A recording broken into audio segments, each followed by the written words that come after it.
Di era ini, teknologi komunikasi, informasi, dan media baru berhasil mengubah pola komunikasi dan pencarian informasi yang berkontribusi besar dalam perubahan gaya hidup masyarakat. Begitu pula yang terjadi dengan perkembangan ekonomi digital di Indonesia. Perkembangan ekonomi digital di Indonesia di masa mendatang akan semakin cepat, apalagi dengan dukungan kreator-kreator muda yang mendorong sharing ekonomi. Ekonomi digital pertama kali diperkenalkan oleh Don Tapscott pada tahun 1996, yang berarti jenis ekonomi yang memanfaatkan teknologi digital. Perkembangan teknologi digital yang semakin meluas di Indonesia diperkirakan akan semakin mendorong perkembangan ekonomi digital. Dalam upaya memajukan kesejahteraan bangsa, dengan perekonomian yang mewujudkan negara kesatuan yang berdaulat, adil dan makmur, maka ekonomi digital harus senantiasa dikaitkan dengan upaya ketahanan nasional, agar pengaruh ekonomi digital dapat dimanfaatkan secara optimal, yang seimbang, selaras dan serasi dengan nilai-nilai ideologi bangsa Indonesia berdasarkan Pancasila dan UUD NRI tahun 1945. Keberadaan generasi muda menyebabkan perubahan perilaku pada perilaku industri ekonomi kreatif. Industri kreatif akan menjadi ajang bagi generasi muda, khususnya Gen Z, untuk berekspresi. Berdasarkan data dari BPS Riau, pada sensus penduduk tahun 2020, mayoritas penduduk Provinsi Riau didominasi oleh generasi Z dan generasi milenial. Proporsi generasi Z ada sebesar 30,79% atau sebanyak 1,94 juta jiwa. Sedangkan untuk generasi milenial ada sebesar 27,24% atau sebesar 1,72 juta jiwa dari total populasi Provinsi Riau. Sebagian besar dari kedua generasi ini termasuk dalam usia produktif yang dapat menjadi peluang untuk mempercepat pertumbuhan ekonomi di Riau, khususnya di kota Pekanbaru. Berdasarkan alasan-alasan di atas, maka konsep industri kreatif yang berbasis ekonomi digital sudah selayaknya menjadi sumber perekonomian yang menarik untuk dikembangkan dan dikaji dalam suatu karya ilmiah yang berjudul Peran Ekonomi Digital dalam Membangun Industri Kreatif yang Humanis bagi Generasi Z di Kota Pekanbaru. Adapun rumusan masalah yang dapat ditarik dari pembahasan yang telah dibahas adalah bagaimanakah peran ekonomi digital dalam membangun industri kreatif yang humanis bagi generasi Z di Kota Pekanbaru. Sebelum masuk pada pembahasan, ada baiknya kita mengetahui beberapa kata kunci yang akan sering digunakan ke depannya. Pertama, ekonomi digital.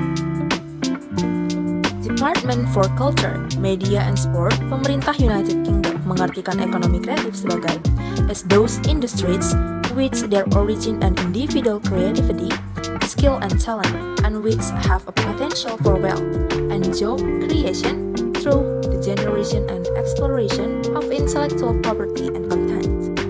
Sedangkan menurut Departemen Perdagangan Republik Indonesia, industri kreatif merupakan industri yang bersumber dari hal-hal yang memanfaatkan kreativitas, keterampilan, serta bakat seseorang guna menghasilkan pendapatan untuk kesejahteraan, menciptakan sebuah lapangan, serta memanfaatkan sebuah kreasi seni daya cipta individu tersebut. Yang kedua ada humanis. Secara etimologis, humanisme terdiri atas dua kata, yaitu human dan isma. Kedua kata tersebut berasal dari bahasa Latin, yaitu humanus yang berarti manusia dan ismus yang berarti paham atau aliran. Sedangkan menurut Kamus Besar Bahasa Indonesia, dikemukakan bahwa humanisme adalah aliran yang bertujuan menghidupkan rasa kemanusiaan dan mencita-citakan pergaulan hidup yang lebih baik. Masuk pada pembahasan. Guru besar Harvard Business School, Clayton M. Christensen, mendefinisikan disrupsi sebagai perubahan besar yang mengubah tatanan. Kekuatan perubahan ini dimotori oleh revolusi industri 4.0 di mana segalanya bersentuhan, bahkan menyatu dengan teknologi dan internet. Perlu kita sadari bahwa industri kreatif merupakan sumber ekonomi baru yang wajib dikembangkan lebih lanjut dalam perekonomian nasional. Melihat kontribusi yang positif dalam perekonomian, maka pemerintah meluncurkan program nasional Indonesia Design Power. Berikut beberapa industri kreatif yang ada di Provinsi Riau. Yang pertama, ada di Kota Pekanbaru, dengan Batik Riau, membuat alat musik Melayu Riau, kerajinan rotan Pekanbaru, melukis, Antika Cafe dan Resto, Blackpink Art, Jenawi Oblong Riau, Siro Collection, Lotek Buser, kerajinan koran, dan tenun siap.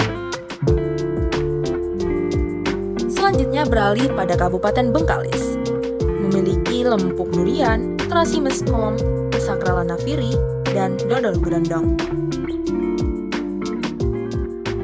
Selanjutnya, ada Kabupaten Pelalawan yang memiliki pembuat gendang suku Petalangan.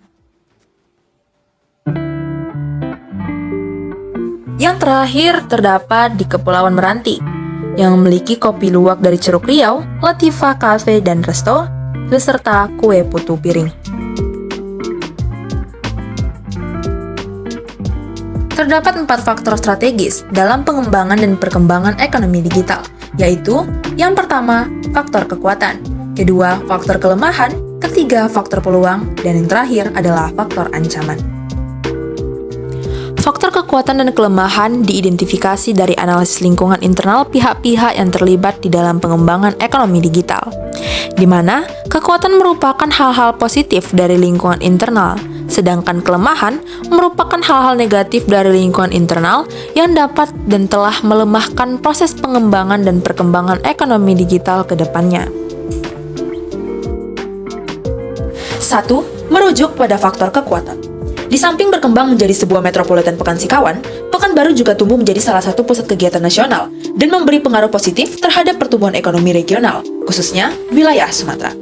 Perkembangan Pekanbaru sebagai sebuah kota bisnis menempatkan kota ini sebagai kota dengan peredaran uang terbesar di Indonesia di luar Pulau Jawa, yang didominasi oleh kegiatan jasa, perdagangan, dan industri.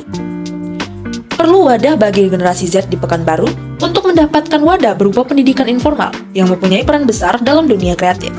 Hal itulah yang mendorong untuk berdirinya Pekanbaru Creative Center di Pekanbaru. Tujuan perencanaan Pekanbaru Creative Center untuk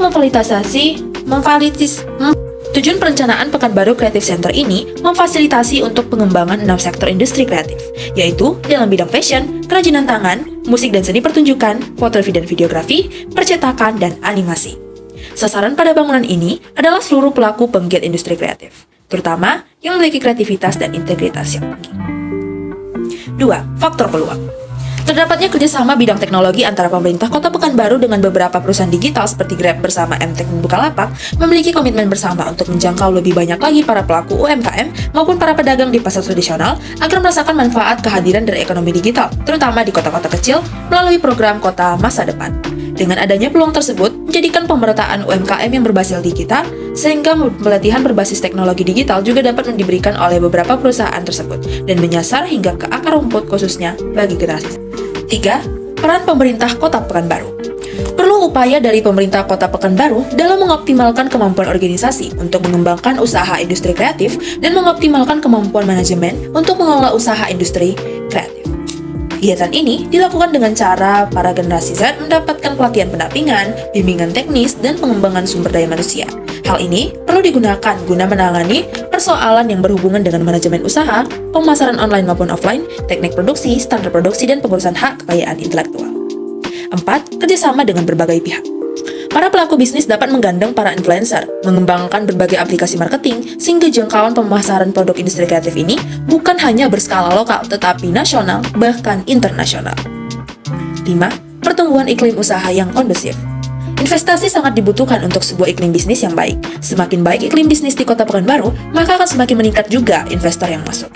Iklim yang kondusif ini harus didukung dengan komunikasi yang baik, pembangunan infrastruktur, serta berbagai potensi talenta kreatif dari berbagai sektor ekonomi kreatif yang memunculkan inovasi hingga ke tingkat internasional sehingga menimbulkan sinergitas serta menjadi daya tarik tersendiri bagi investor yang akan berdasarkan ide di atas. Adapun upaya dalam membangun konsep ekonomi digital melalui industri kreatif tidak boleh mengabaikan kemanusiaan atau humanisme. Di era ekonomi dan teknologi disruptif pada saat ini, sangat dibutuhkan humanisme yang dari dirinya mampu menyatukan berbagai bidang ilmu pengetahuan, termasuk ekonomi. Dalam konsep ekonomi digital dan industri kreatif di Pekanbaru, manusia dan faktor kemanusiaan atau humanisme merupakan unsur utama. Terutama, target dari pembangunan ekonomi ini menyasar di generasi Z di Kota Pekanbaru, sehingga tercipta generasi yang unggul dan berkepribadian, serta berada pada sisi kemanusiaan dan juga